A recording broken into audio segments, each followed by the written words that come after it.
Bonjour chers abonnés. Je suis vraiment heureux de vous retrouver aujourd'hui. Je vous dis bonne arrivée sur ma chaîne, le point de la situation. Mais avant toute propos, je vous demande d'aimer la vidéo, de vous abonner à ma chaîne YouTube afin de ne manquer aucune de nos nouvelles. Vous devez également activer la cloche de notification afin de recevoir les notifications de nos vidéos.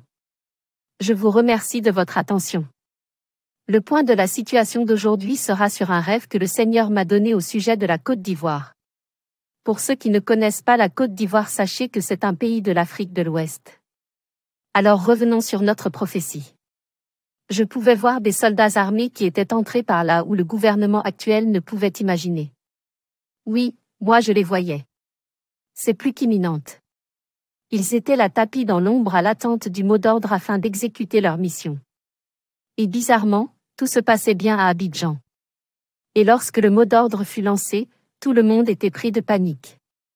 Mais ce qui m'a marqué était que le gouvernement actuel se lamentait et ne croyait pas qu'il venait de perdre le pouvoir qu'il avait tant sécurisé. La déception était grande. Des pleurs, des lamentations et la débandade partout à Abidjan. Après cette étape, il y avait une grande réunion de tous les hommes politiques afin de prendre une décision pour savoir qui allait diriger le pays.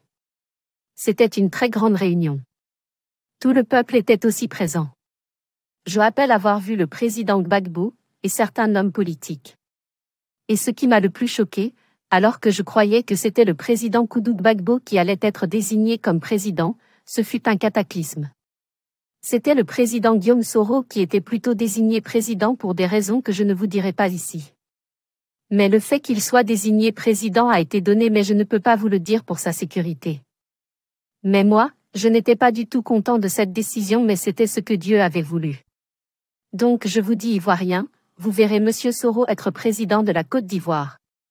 Ce songe me fut donné en mai 2022 et je décide aujourd'hui de vous le révéler aujourd'hui afin d'appuyer et de confirmer la prophétie du prophète Ilipada que je salue au passage.